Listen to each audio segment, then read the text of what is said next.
Tak tieto rezy sú nezabudnutelné. Karamelový brownie, čokoláda, aj karamelová, maslo a necháme roztopiť. V čokoláde primiešame cukor, rozbijeme vajíčka a múku. Testo vylejeme do rafika, dáme piecť. Formy. Malinové pyré uvaríme s cukrom a pektínom do zúsnutia. Na korpusy vylejeme náš malinový konfit. Ideme do mrazničky. Teraz si pripravíme karamelový kremál. Smotana, mlieko a dáme zohriať. S žltkom primiešame cukor a len tento do kávy. Smotanu zohrieme, nalejeme k žltkám naspäť do hrnca a varíme do 88.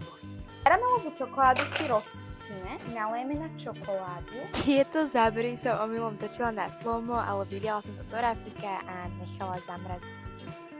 Na ďalší deň som si pokrájala, ozdobila krémom, ktorý máte napísané v popisku a dozdobila. Musím vám povedať, že tá dlhá práca naozaj stala za to.